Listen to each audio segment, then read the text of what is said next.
With the beginning of fall, now is the time to start your skin prep for the holiday season. From facials to peels, laser treatments, Botox, and more, Alace Med Spas can create a personalized skincare experience just for you. For 20 years, they have served as the trusted partner in helping thousands of people in the Salt Lake City area love how they feel, look, and live. Visit Alace.com or call 801-49-LASER to make an appointment today. Mention Small Lake 15 at your appointment to save 15% off your first treatment with Alace. That's Small Lake 15, SMALLLAKE 15 to save 15% off your first treatment with Alace. So when he was in high school, like a 16-year-old, he had a job at Litza's Pizzas. Classic. Cooked a pizza in like a pizza oven, like a real commercial pizza oven until Pizza Nono. And moved right out to New York. Cool. Just wanting to get out, go somewhere. For the experience, college kid from Utah.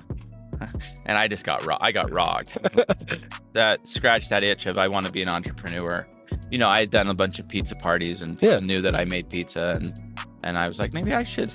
Nona Bistro, like turning a bungalow and it was a preschool actually. It used to be a Montessori school here. My career trajectory is definitely not traditional. And, I love to kind of see the trajectory of Salt Lake, I guess. I mean, that's kind of why I think I got into it originally. Is it felt like a good time to be in the restaurant scene in Salt Lake. What is up, everybody, and welcome back to another episode of the Small Lake City Podcast. I'm your host, Eric Nilsson, and if you've been following along on the Instagram account, you know that we recently had the best pizza spot in Small Lake City Instagram story competition, where the winner was, to no surprise, Pizza Nono. So today I sit down and talk with the owner of Pizza Nono, Will McMaster, to talk more about his inspiration of starting a pizza place, how it came to be, moving to New York and coming back, and him starting his second restaurant, Nona Bistro, and an announcement to an update to Nona Bistro. So lots to talk about, a lot of conversation about the food scene in Salt Lake that I think you all enjoy. A little bit of a process when we get there. Oh, man. Yeah, I haven't been to Low-Key Coffee yet. It's I heard, because this, like, I feel like the Central Ninth area is like the area I'm trying to like explore more. Right. Like, I mean, everybody and their mom in Salt Lake, and if you haven't yet, you need to. I mean, get a breakfast sandwich from Central Ninth Market. Yeah. I mean, I go to Normal Co. a good amount, like for like dates and stuff, because I love ice cream and who doesn't. But then there's like stuff like Low-Key and like, I mean, especially like a lot of the restaurants. It is like that typical problem of like, oh, if I don't need something to eat, I could think of a million restaurants. Right. And then as soon as I do need a place to eat, it's nowhere to be found. Yeah. No, the whole 9th South corridor along the 9 line is just, it's really cool to see, how everything's developed. And I love Low Key over there. I think it's great. Yeah. And it's, it's been super popular. And I walk over there, walk across the street, almost every day and grab my matcha or coffee or. Yeah. Perfect way to start the day. Yeah. Like, and it's fun because when I had Mateo on the podcast, we talked about how, I mean, you see Salt Lake now, I mean, especially 9th South, I mean, all the way from Tsunami on 9th and 11th, all the way till almost like State now. You can just drive down and be like, all right, well, what restaurant, like stop when we're ready. Yeah, exactly. It's amazing. You got pizza, sushi, Central 9th down there. And I wonder if I think about, and then you kind of feed into the granary and, I really love how I just love how the whole 9th South is developed. It's great.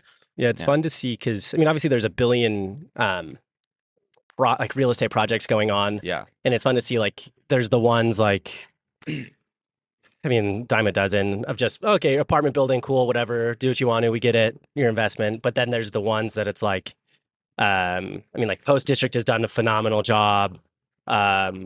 Maven District's done great. Also, where like STK and like the Charles and all of that's been super fun to have and like actually creates like a community around it instead of just like, here's an apartment building. Yeah, right. Come give us money and pay for all of that. Totally. Yeah.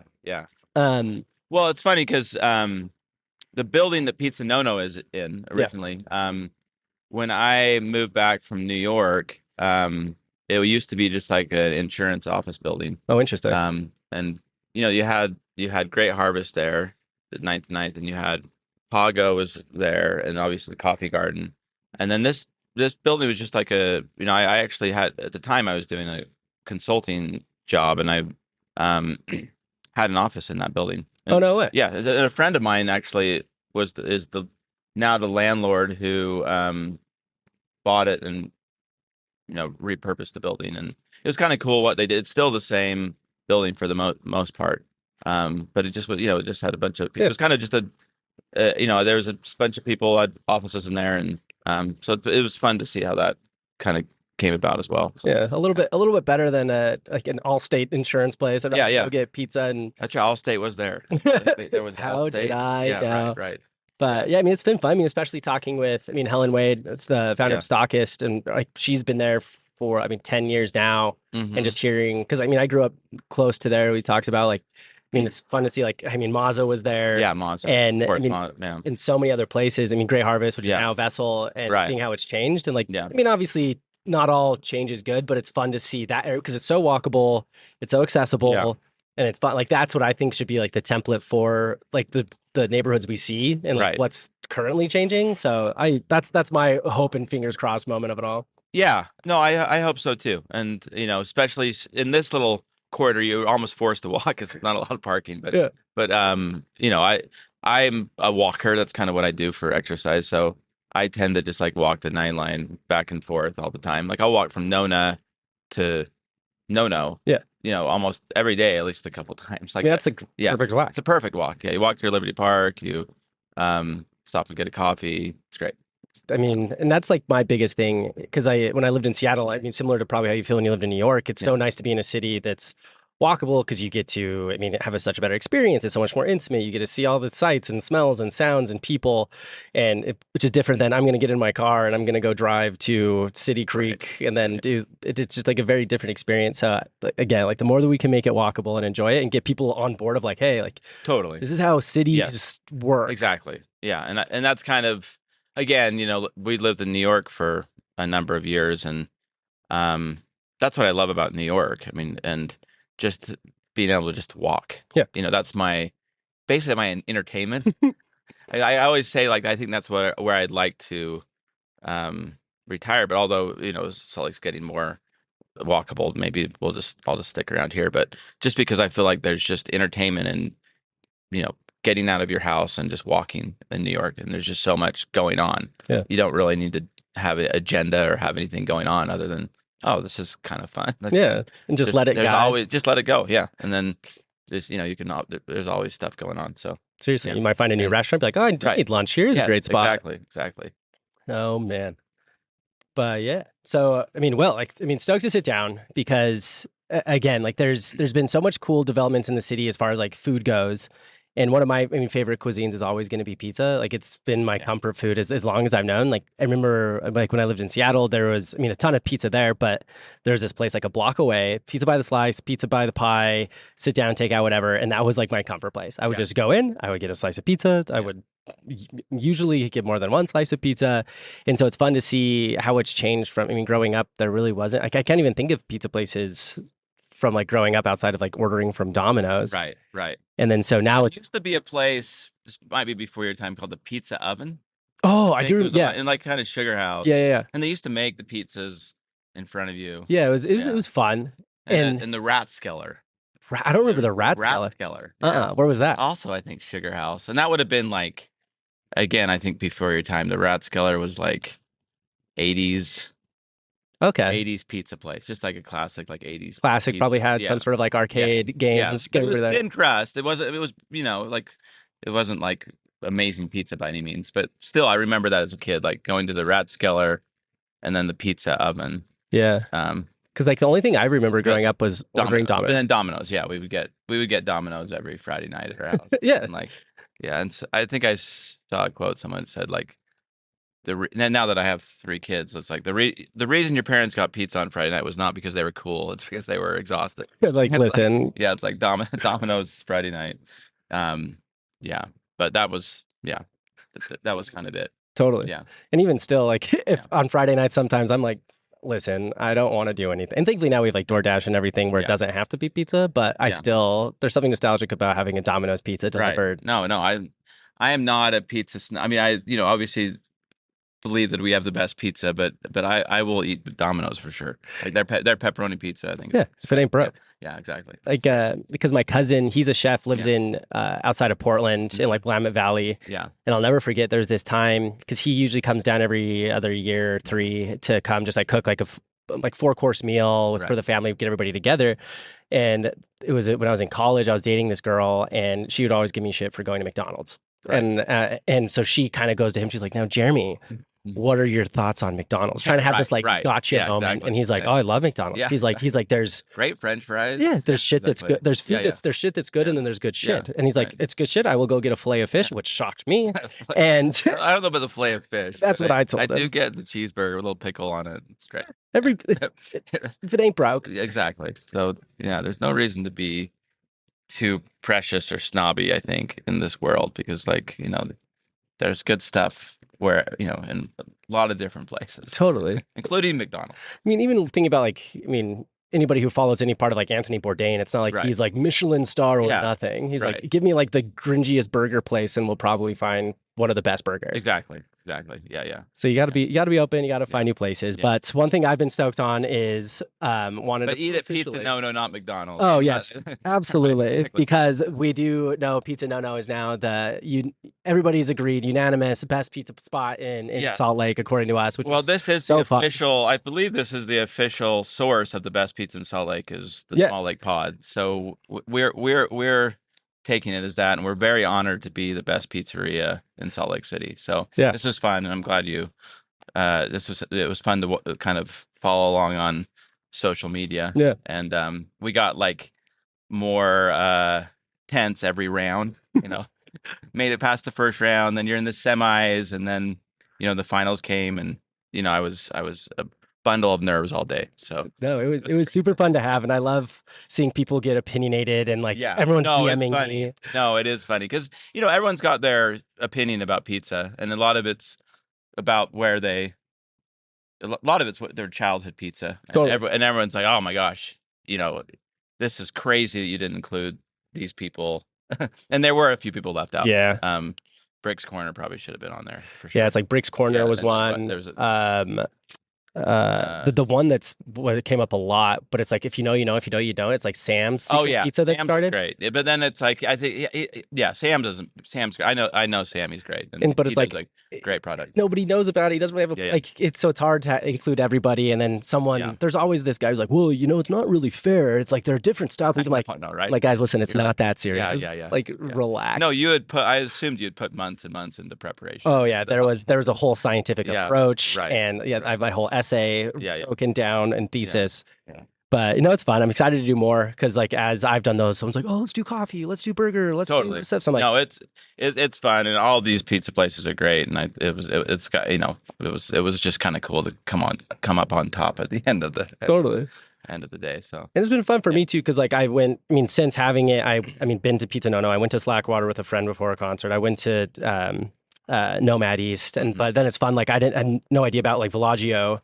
Was one I didn't know about, and then now that I do know it, I hear about it all the time. Yeah, they do a good New York style pizza. Yeah, that's what everyone said. Like, if you want a New York slice, that's where you go. Everywhere else, again, so many different styles, so many different takes and ways of doing it. Right, but hard to go wrong. Yeah. But so I know that obviously pizza has become one of your passions throughout your life. Food in general, but I kind of want to hear more about, what got it started. I know it did start, in Salt Lake City in the Avenues and was a family affair. Yeah, so pizza was originally, I think, my brother. He's like 6 years older than I am. So when he was in high school, like a 16-year-old, he had a job at Litza's Pizzas. Classic. So he would bring home. They let him bring home the dough at the end of the night. So I was at that time 10 or 9 or whatever, and so that was kind of fun. He would bring home the dough and we'd make pizza.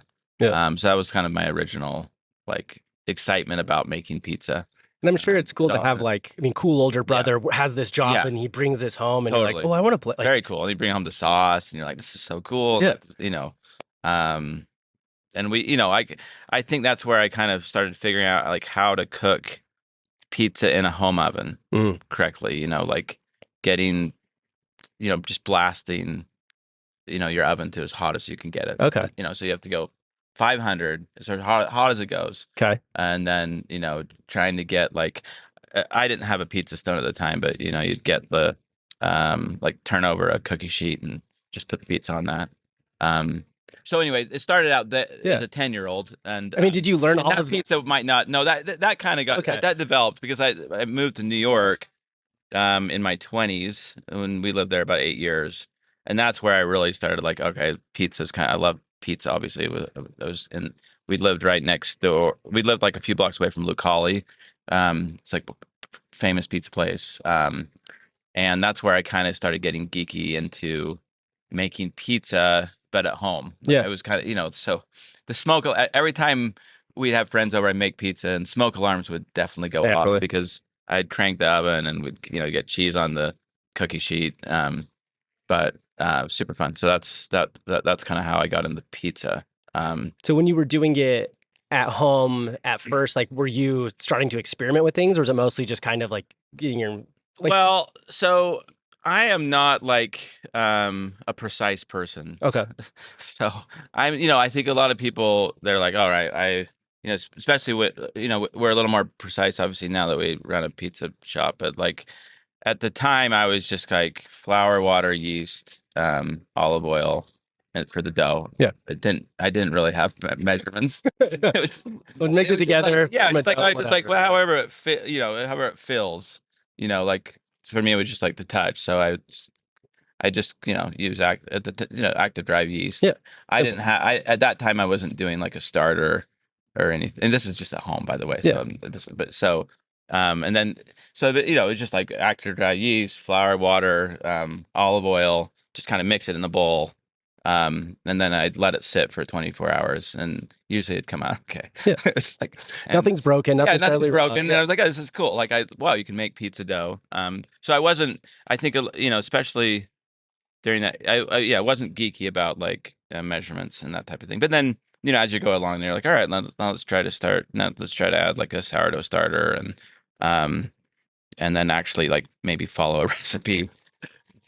Start measuring things a little. Yeah, exactly. But there's no, but that's what's great about like, I think pizza dough is, it doesn't have to be, well, I mean, it does have to be perfect, but there is some error as long as you like give the dough some time to ferment.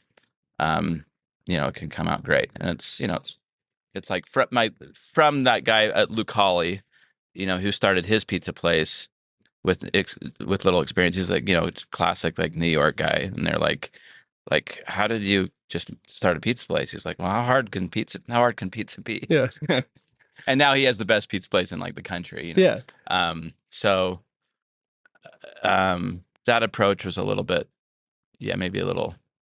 Anyways, that's kind of how I came about it. But and then you just get better and better at it, and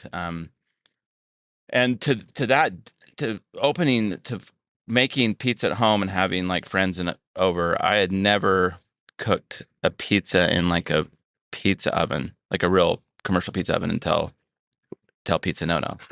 So you're like, all right, I know how to do this at home. I can do it. Yeah, I had it down. In our like, stacked oven, but I had not done it in a pizza oven yet. So, so that took up another thing, like wood, like we had wood fired oven. And it's so fun to see because, like, it reminds me of, sitting down, like, Kevin Templin, for example, where he, and his buddies, they're working up at Alta. They're like, oh, we're going to start making beer. There's this, if we're going to make lager, it needs to be cold. Here's this old mine shaft. Let's just put it down there. Awesome. And then you talk to him now, and he's like, perfection, always improving and going. And it's so fun to see people, similar to you. You have this way of starting. You're like, okay, like, this is fun. But then you're like, wait, okay, well, and you're shocked. Better. Early on, you're shocked it just turns out. You're like, whoa, this is... same thing with beer. Like I don't know if you've ever made beer at home, but you're like, whoa, this is not very good, but I can't believe this turned out. Exactly. You got to start somewhere. Yeah. So it's a fun process. So so you grew up in Salt Lake in the Avenues. You go, to school at the U. At that point, what took you to New York? What were you doing for work professionally at that point? So originally, U of U graduate. My wife and I got married as good Utahns do in our early 23, and moved right out to New York. Cool. Just wanting to like get out, go somewhere for the experience. she got into a master's program in NYU in film, and I did a program called Teach for America. Oh yeah. So taught school to middle schoolers in the Bronx for Wow. 2 years. I can't imagine Yeah. teaching middle schoolers in general. Like, if Yeah. someone asked what your least ideal job in the world, I would say like a middle school vice principal. Right. And then you put it in, I Yeah. mean, which was the whole point of Teach for America, is Yeah. to help those populations. But Yeah, and that's one of those things where, you go into it as an idealistic,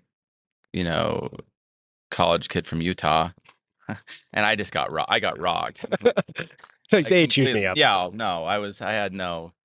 The second year actually went much better, and I felt like I learned how to teach school. Yeah. But the first year was pretty tricky.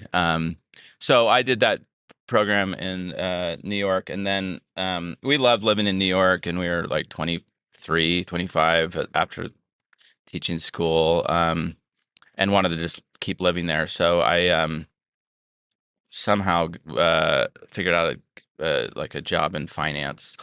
I feel like you trip and fall in New York, and there's a job in finance. So I got in like a entry-level sales job for like a investment bank. Cool. So I did that for 5 years, and then we moved back here. So. Yeah, those are two very stressful environments. Yeah. Being middle school in the Bronx, and be like, you know what, we're just gonna go. I know, and that was during the whole financial crisis and such. So it's kind of interesting as a 20-year-old to be front row seat of some of the most iconic Right. moments of American history. Right. But I love living in New York, and we lived in both Chinatown, Manhattan, and then Cobble Hill in Brooklyn. Cool. And then everyone should go, if you're in New York and want the best pizza, you should go to Lacali in Cobble Hill. deal. Yeah, it's a great spot. I know that's like one thing. I mean, you ask everybody in New York, or even people who aren't even in New York, like, what's your favorite New York like pizza place? And everybody has an opinion. Right. But I would trust yours over most other people. No, it's a great spot, and yeah. Deal. So obviously, you're in New York. Your wife gets her master's in film. You work in finance. I mean, are there for an important part of American history, but then obviously come back to Salt Lake at some point after, I mean, cooking pizza at home and kind of having this fun little kind of widget to improve on and get better at. I mean, what brought you back to Salt Lake at that point? Well, I kind of got caught up in the financial crisis, honestly, in New York, and we had both of our daughters, who are now teenagers, were born in New York. So it was kind of like we were living in a 1.5 bedroom apartment with 2 kids. And we loved it, but we're like, this is not sustainable. Can't do this forever. Yeah. So I came out here and started and that's kind of when I started my entrepreneurship endeavor. I started a consulting business in the financial field that I was doing in New York. Cool. So I was a sales guy in New York, so all my accounts were in Salt Lake and Denver and California. So I started a little company and did that for about 5 years. Fun. Yeah. It's always nice it's got to be nice having gone from, working for investment bank that's got layers and layers of things, and all of a sudden be like, you know what, I'm gonna do my own thing. Yeah. Similar, but so that was fun because I think that scratched that itch of I want to be an entrepreneur, and kind of making that leap from getting a paycheck to like I'm on my own was it's a little scary for sure, but that was kind of the leap that. And my wife started the same time she started her business, Mabo Kids. Okay. Yeah. So we both did that at the same time, and we were just like small business, interesting, small business owners, and we've been doing it since. I mean, we moved back here, 2010, I think. So it's been 14 years of having our own business. Crazy. Yeah. And obviously, it's been going well. Yeah. Which is well, because it's very different. Restaurant, retail. Yeah. But even starting the podcast, it's funny because you go into this thing where everything's anxious, you don't know what to do, right? And then all of a sudden you're like, oh wait, little by little, things work. Yeah. And, you're like, oh, well, I can do these things. This does work out, and you kind of get this unique, kind of incremental confidence as you go through things. Right. And so it's fun to have that experience. Especially to see things work for such a long period of time. Totally. And I'm sure it's got to be fun, especially having going through that with a spouse where you're like both small business Yeah. owners getting started and being like, Yeah. well, how was your day? Be like, it was pretty shitty because this happened. Yeah, Like, hey, exactly. me too. Exactly. So it's been a fun adventure for sure. Oh, that's And cool. then, starting the pizza place was super fun. And So how did that come to be? Because I can't imagine, I mean, again, starting your own business, consulting, finance, and working at the building that Pizza Nono eventually came to be. I mean, Right. was it just kind of this fleeting thought that just always kind of came back to you? Or yeah, what I was think the- it was just it was very opportune. A friend of mine was renovating the building that we're now in. And I think it was just like one night we were out and trying to think, oh, like what should go in the space. And, pizza came up and I had done a bunch of pizza parties and people knew that I made pizza. And I was like, maybe I should, it was at the time it was like, oh, that'd be kind of fun, like to do a pizza place. And then like, I think like the next day I was actually, no, I actually do want to do this. Cool. So I just emailed him like, hey, I want to start a wood-fired pizza place. That's so cool. What do you think? He's like, sure. Like, yeah. All he's thinking is, I have some of the space leased out. Yeah, right. Perfect. Right. So that was kind of how it started. So you decide to do it, Yeah. which like it was a pretty quick decision, like, which is great because Yeah. one thing I've been thinking about a lot recently is the value of being decisive. Yes. Because like so many people will sit and hum and haw and like, because I'm an overthinker. If you give me enough time, I'll probably talk myself out of it. Totally. But the people that can say, okay, I'm doing this, let's move forward, especially the quicker you can make a decision with all the information at hand. Right. Those are the people that do cool things. Yes.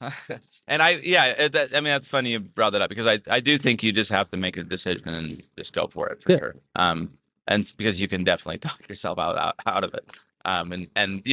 Getting into the restaurant business is not for the faint of heart for sure. So like just jumping into it was a little wild. But I've done a lot of research, and pizza seems like a little smarter business model as far as like restaurants go.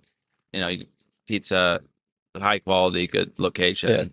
We have a pretty simple business model. It's not like you're reinventing the wheel of some new food infusion, whatever. No, like, you guys like pizza? Yeah. And it felt like there was a kind of a need, especially on, in 9th and 9th area for like a wood-fired pizza place. So that was kind of how it started. So what were some of the, I mean, as you make this decision, you have the space. I mean, what did that look like from, getting this idea started to getting it off the ground? I mean, what were some of the pitfalls or things you learned along the way? Well, I think the first thing is just, when you're starting a restaurant, just under, that whole process of like building out a space and getting permits and, health department and understanding that whole process. So I was kind of both my wife and I, we like bootstrap everything. So it's like I was the contractor and I was going to the city and trying to figure out like construction permits, and then going to the health department and figuring out the health department permits and finding subcontractors to, like figure out how to vent this pizza oven. Because at the time when that pizza oven came in, like Salt Lake, like it was still kind of a newer concept, like the wood-fired pizza oven. Yeah. So like even like the city guys were like, well, I'm not sure how this vents, and so I, just doing all that research. So that was kind of the first, I guess, endeavor of just kind of figuring out how to build out a space. Yeah. And then you're like, all right, I've got the pizza oven built. Now I've got to figure out how to cook pizza in a wood-fired oven. Yeah. Which is new for you. You were used to doing. Well, yeah, I'd cook pizza in my home oven. So, so finding a crew and figuring out that whole process. So I had the dough mixer and also just making pizza to scale. So like, I was good at making dough for, 15 pizzas, but then, all right, now we've got to make 200 pizzas tomorrow. So like opening day, we're like, all right, I've got to make dough for 200. We got enough pizza to last. So just I'm like, just when you're doing your ratios of your recipe, you're like, is this gonna work? Like we're gonna find out. Dump it in. Yeah, exactly. And I had a little help. Like one of our first employees, a couple of guys from Setabello actually. Oh, cool. So they had a ton of experience. Like, let me help you doing that. Yeah. So they definitely helped a lot in that process of understanding that. And doing that. So, I mean, it was like, it's interesting you mentioned that, because like the Baby's Bagels guys, for example, Mhm. like when they were going to start, they wanted to start a food place. Yeah. And it was between them, they're like, oh, we wanted either a pizza place or a bagel place. yeah, And their rationale was like, well, one is bread only and one is bread with other stuff. So Yeah. we'll just do We'll just do bagels. bread. Yeah, exactly. But it's interesting because, like, I mean, bagels are a very fine art. Yeah. And I mean, especially when you think about elevation and humidity. And like, Yeah. I mean, again, once you go from them making bagels for the farmers market to now having their own place and cranking them out every morning, Right. like things change quickly and you have to adapt. So I'm Totally. sure it was the same way with, again, going from like a pizza party of Yeah. 15 to 200. Yeah, and then Lots of just learning. understanding, the fermentation process. If it's a warmer day, you put less yeast, and we use a sourdough starter, so it's kind of a combination of that, and then just right when your space, just understanding like the needs of pizza dough. It is kind of fun to watch because it's like life, and you're watching it, grow, and Yeah. I don't know, I love pizza for that reason, just how simple it is, but how like I don't know, just for some reason, watching dough ferment is amazing to me. I don't know why. Yeah. I mean, it's such like a wild process. That it's good for you. Like it's so much, you can put flour and water, which aren't necessarily great, and then all of a sudden it turns out to this amazing thing that's good for you. So Concoction that we never would have thought. Like, I want to meet the first person who's like, all right, guys, hear me out. Right. So I got this like live bacteria. Yeah, I mixed it with this ground up thing, Yeah. and then and then being like, now try it. Right. Right. Exactly. Yeah. So you go through the process. I mean, get a pizza oven in, even though it's a very new thing. You start to cook this pizza, and like one thing I didn't notice until I read a little bit more is, I mean, Pizza Nono. Nono is Italian for Yes. ninth, and so I'm like, the ninth pizza on ninth. Right. But I mean, like, how did those first, little bit go? I mean, lots of learning along the way, but I mean, obviously it went well enough, and you enjoyed it enough to, open a second restaurant concept that we're sitting at right now. Yeah. I mean, walk me through that process of seeing, okay, this went well. I liked this. Let's do something new. Well, I think I got that bug of like start. I mean, it's interesting because I've actually had a process of opening a number. I actually opened Emigration Brewing. Oh, no way. I didn't know that. Yeah, I was part of One of my favorite pretzels. Yeah, exactly. That was the partner that I had in that. He was a pretzel maker. He made Makes sense. amazing pretzels. Okay. Yeah. So initially, right after Nono, I opened that with a couple partners, and then we had a baby, and it just was complicated with. Because even with I would stop on Emigration Brewing for a sec, because it's such a cool place. Yeah. Because if you grew up in Salt Lake area, everybody and their mom knows about Ruth's Diner. Right. Half of Salt Lake now has biked up Emigration Canyon at some point with everybody road bikes now. But there was always that empty building. Right. And you drive by, and I would drive past, like, if I were to do something, what would I do? Exactly. And it was always just kind of this thought. And then all of a sudden you see like signing going up and whatever. Because I think there was something there before, but it failed. Well, there was like the Cactus Club. That's right. Yeah. And I think they had their time, which I think was busy for a while in like the 80s or something. Yeah. But it's a cool building, and same thing. Growing up, like, oh, this should be something. Yeah. And I was fortunate at the time. There were the partners that I was involved in, like, were all in on it. I mean, it was they had found it, and it was kind of more their idea, but they had kind of roped me in as the restaurant guy to help them, get that open. So great pretzel. I love. Summer nights there, the water's running. It's so great. Yeah, and even like the space. There's nothing like it, and it's so close. I mean, just be so close to the city, and you're up in the canyon, and then you can drive to Park City from there. It's hard place to hate. Great stuff. Yeah. So anyway, I'm not involved in that anymore, but so we opened that, and then after that opened Nona Bistro. So I think I for some reason like the start restaurant. This makes sense, and I like I think that's the creative side, obviously, like the turn thing. So there was a big process of obviously Emigration Brewing of renovating that space and making it what it is, and then Nona Bistro, like turning a bungalow, and it was a preschool, actually. It used to be a Montessori school here, into a restaurant. So that stuff just excites me, I guess, and I like doing that kind of stuff. So. And I like the kind of like process of your life, because you do teach for America, which altruistic reasons, like exposure to the world, kind of learn.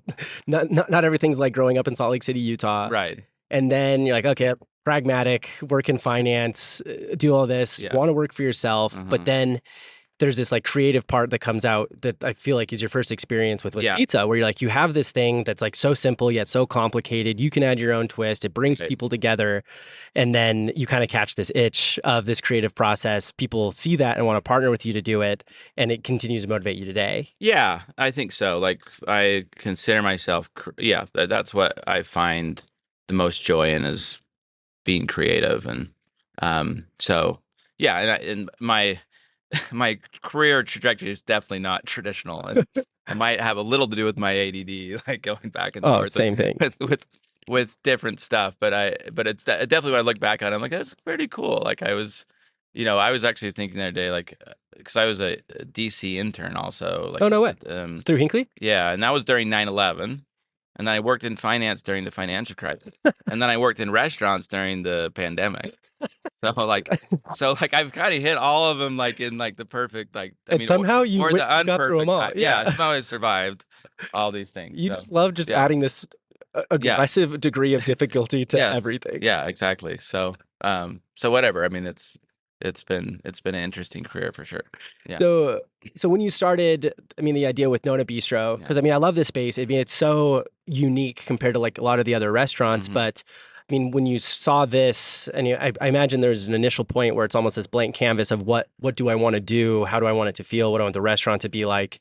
I mean, how did you think about that in comparison to Nono? Because I mean, Nono obviously pizza primarily side, like salads, seasonal side, but compared to this, I mean, where did you want to take, I mean, food from there? Well, I think it started because initially my wife, with her business, was occupying the main space of the house. So I think the initial kind of this is all during COVID too. So we're like, oh, everyone wants to be outside. Like that's what we eat. This is what we do. We eat outside. So I think like that was kind of I'm like, I looked at this backyard, and at the time it was just like kind of this garage was there, which is metal door. It was just like an industrial garage. And and we're like, this could be kind of cool. Like we should just like turn it into like a backyard restaurant with the garage. So I think it started out with that. Like food aside, I was just kind of thinking like this would be a really cool place to sit and have food and drink. Totally. And then I also got really excited about the wood-fired oven because I just love cooking in it. So I'm like, let's cook everything out of it. Getting another oven. Yeah, we're getting another pizza oven. I got a good deal. This time I know how to install it. was like 2020. I got a good deal on another pizza oven. So I'm like, all right, we're not going to cook pizza. We're going to cook everything out of the pizza oven. So that's kind of how it started. Like rustic, like wood-fired, fair, small plates. We do like a steak and like a breaded chicken and a few things. So that was kind of how it started.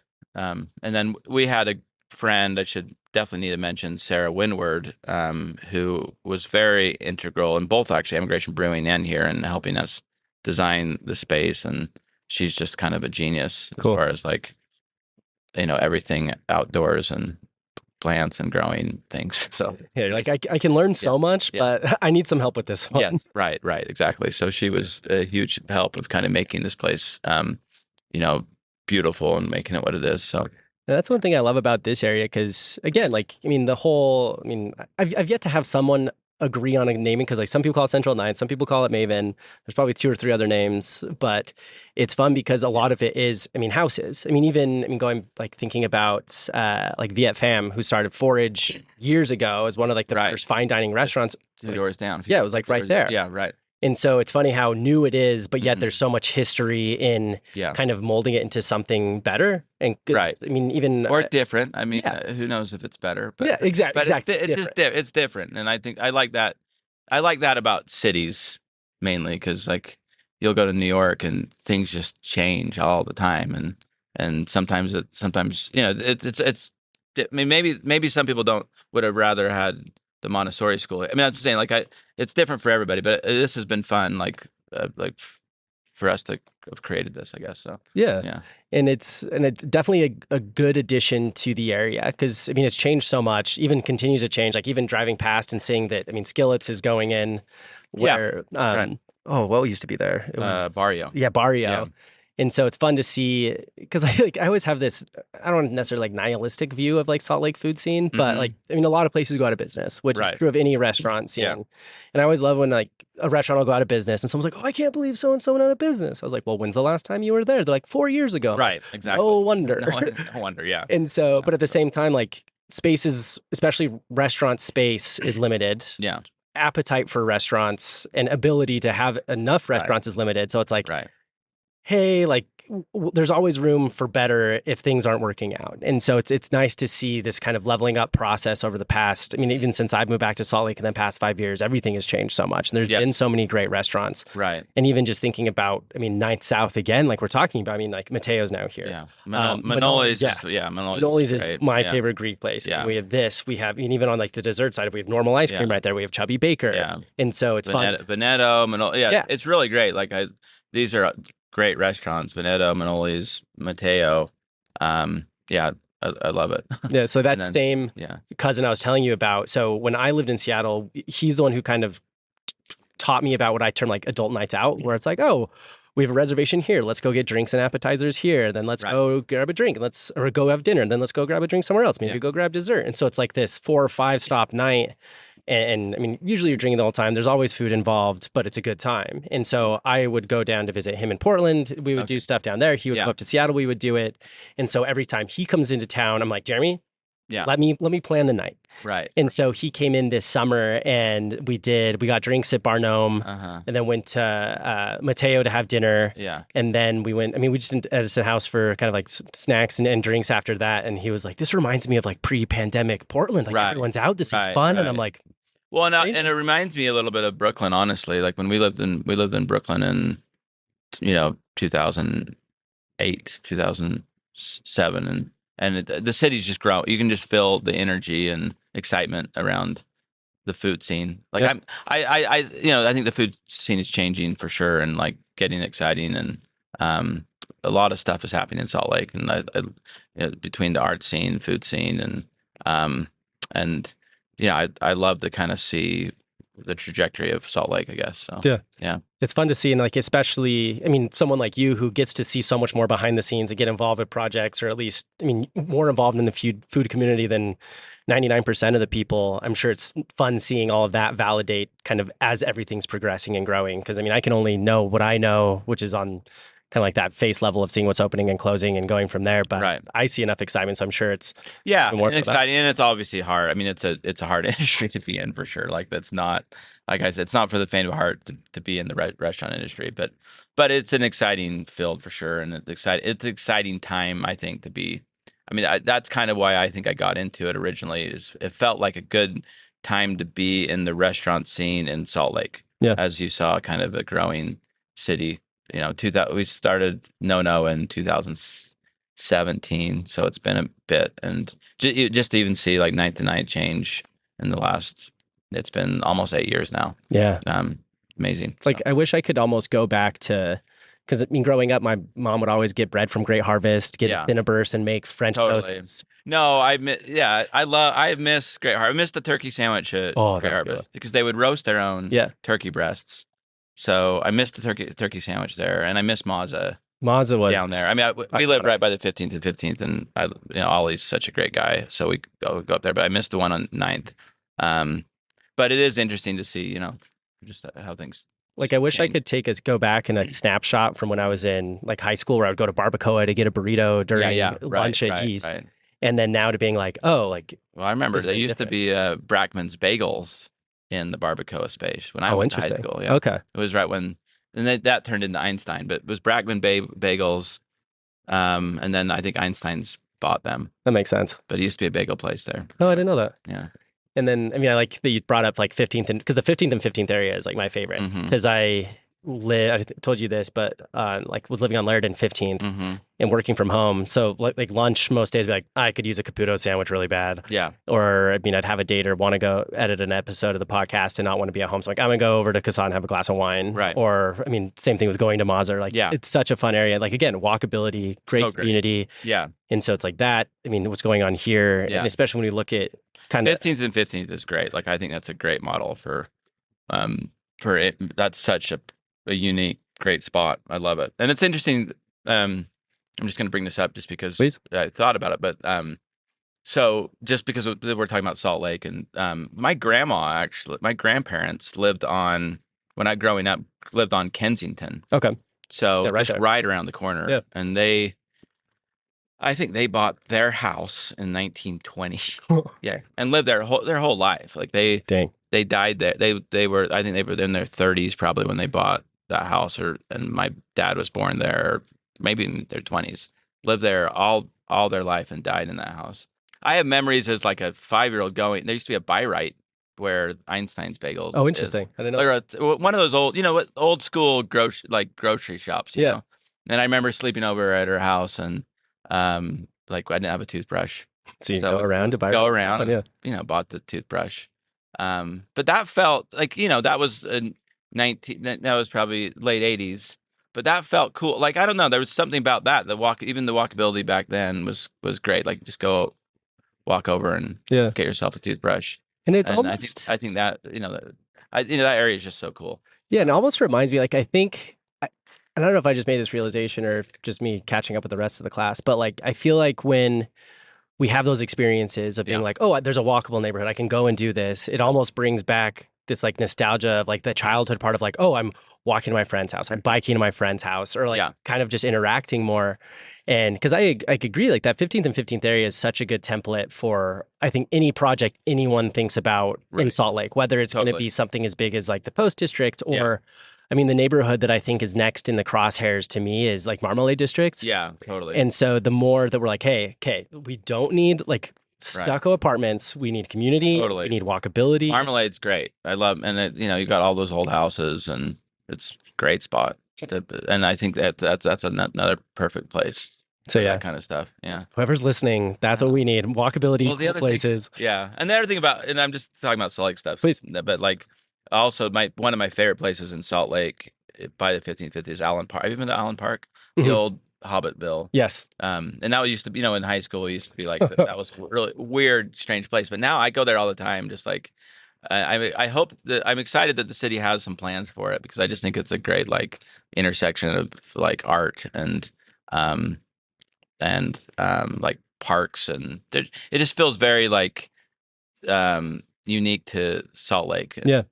So I'm hoping that they're going to do something with it, because there's all these little houses in there, and and the guy who started that has all these mosaics and great like poetry and stuff about nature. It kind of speaks to me, at least. So I'm like, oh, this is cool. Anyway, it's just these little things about Salt Lake I hope that we can preserve while seeing development as well, I guess. Because like I'm such a big, like, and I say it all the time, but like I don't consider myself a Utah, I consider myself a Salt Lake citizen. Yeah. Because like the further you get away from Salt Lake, I'm like, maybe not quite as much my people, but the thing I think that's like an overarching theme that also I think we need to prioritize is just keeping the culture.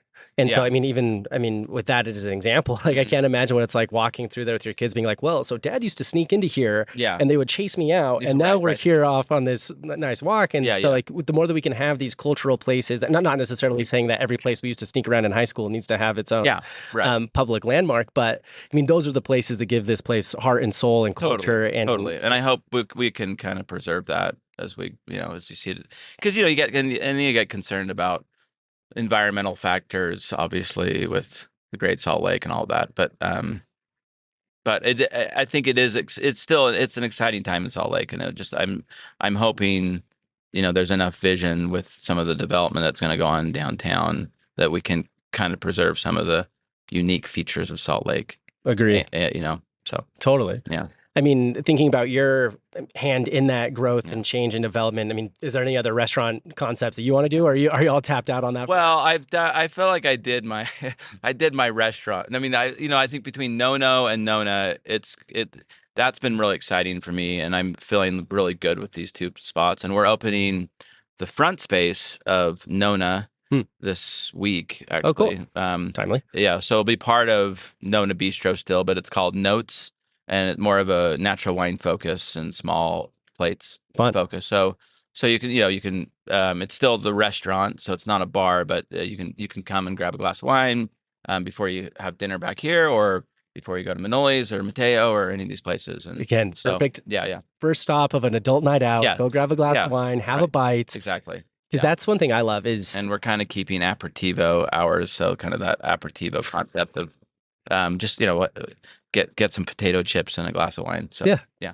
I mean, that's what we need more, because even like wine bars in Salt Lake, I mean, BTG, Casat are the main two that always come in, and there's probably another one or two I can't think of right now. But I mean, that's my favorite place. I mean, go sit down, have a glass of wine. Yeah, Again, a little aperitif, Right. and kind of start your night, or if it's just catching up with a friend. Yeah. It's always a good alternative because, I usually prefer a glass of wine over like a beer or a cocktail. Yeah. Where we can have the Right. Totally. Yeah, exactly. So, so yeah, that should be kind of a fun addition for sure. So yeah, and it's super. I mean, and I don't know if it was the same. I think probably not the same person who designed the outside here is inside there, but love what you've done. It's a cool space, cozy, quaint. Yeah, you can thank my wife, and yeah, we've kind of just deal. Yeah, I had a little part in it, but it's been fun to do for sure. Yeah. So outside of starting wine bars and restaurants and pizza places, what else do you like to do when you're not working?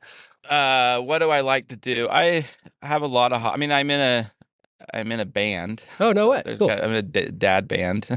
Kind of we have like 6 of us now. Actually, we're all like in our mid to late 40s. And we've been playing for like 6 or 7 years. So. What kind of music is it? You play? I'm so curious. I didn't know about this part. Yeah, I play the keyboards and a little guitar. Cool. So I'm kind of more of a peripheral member. I mean, it's just I'm just happy to be part of the band, True. So I don't know how to describe it. Like Americana, like kind of like we have one or two guys in our band that actually write lots of music. Oh, cool. But we do like Neil Young covers and John Prine, Bob Dylan type of stuff, Grateful Dead. Oh, yeah. That kind of stuff. That's amazing. Yeah. So we do that. I mean, occasionally we'll pop up. Like not many people ask us to play, but we do. Yes. We do, yeah. But we do. Like we're gonna play at Fisher Brewing in a couple weeks, and we play here sometimes. We have like an acoustic set that we do, like more soft stuff, and then we're gonna play at Little City in a couple weeks. So cool. So I do that, and then that's awesome. Yeah, and then I don't know. I've been playing golf this summer. So haven't we all? Yeah. Well, actually, I've picked up golf. Like I used to play as a high schooler.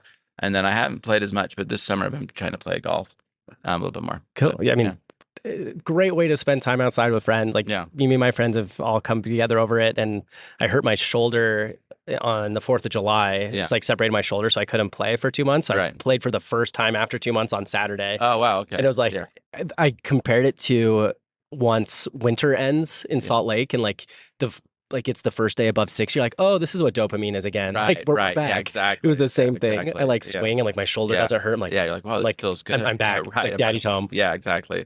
So, yeah, it's kind of addictive for sure. So totally. So yeah, and kids. We have 2 teenagers and a 5-year-old. So I've got a senior in high school, a freshman in high school, and then a 5-year-old. That'll keep you busy. That keeps us really busy. No, that's awesome. So yeah, we have a lot going on. I mean, it's kind of a crazy time of life for sure. But crazy isn't always a bad thing. Yeah. Right. That's awesome. But so we'll want to end with the 2 questions I always ask everybody at the end of every episode. First, if you could have someone on the Small Lake City podcast and hear more about what they're up to, who would you want to hear from? Well, I mean, if you're talking about the restaurant world, maybe like Scott Evans. He has a lot of part of, owner of Pago and Casat. And, he's actually this is the second time it's time. Oh yeah. No, he'd be great. He's the guy, I think, as far as the restaurant world goes. Big hand in a lot of the great places. Right. So Scott Evans, deal. Yeah. I'll reach out to him. Yeah. And then second, if people want to find out more about, Pizza Nono, Nona Bistro, or find your band. Just kidding. What's best place to find more information? Well, just Instagram, social media. That's where we go get all our information on social. That'll work. Or website. You can order online with the pizza place, and we're gonna actually we haven't really switched our menu for like 7 years. If it ain't broke. Yeah, it ain't broke. But we actually are gonna tweak it. Cool. So big news. We're gonna add a couple new pizzas and take off a couple pizzas. Cool. So wait for that in a couple weeks. And then yeah. So we're just excited. I'm feeling now that we're kind of cruising on both these places and they're open and I'm not building out restaurants, like we're really excited. I'm just excited to like pizza, like get, I've been making the dough lately. Like, running a restaurant, you always have different things you end up doing. Yeah. Like sometime you'll be, cooking pizza, or sometime you'll just be doing the back of house stuff or like accounting or something. But recently I've been, making a lot of the pizza dough. So Cool. I'll go every morning and, make the dough. So that's really meditative and enjoyable. And I'm trying to like, all right, I want to get this perfect. So, it's good to go back to get your hands in the dough and where it all started and motivated. Right. I don't know. So I'm trying to find. It's a lot better than accounting. Trying to find meaning. Hey, aren't we all? But it's like I said. I mean, being creative usually leads to great things, both for you and the people you create things for. Yeah. And I mean, everybody could agree. I mean, Pizza Nono is a great addition to Salt Lake. Nona Bistro is great. I'm excited to come grab a glass of wine soon at the new front space. But yeah, I mean, I'm excited for what else to come. Excited for the new pizza menu, and I'm sure I'm not the only one. All right. Well, thanks for having me on. No, thanks, Bo. It's been great. Yeah. With the beginning of fall, now is the time to start your skin prep for the holiday season. From facials to peels, laser treatments, Botox, and more, Alace Med Spas can create a personalized skincare experience just for you. For 20 years, they have served as the trusted partner in helping thousands of people in the Salt Lake City area love how they feel, look, and live. Visit Alace.com or call 801-49-LASER to make an appointment today. Mention Small Lake 15 at your appointment to save 15% off your first treatment with Alace. That's Small Lake 15, SMALLLAKE 15 to save 15% off your first treatment with Alace.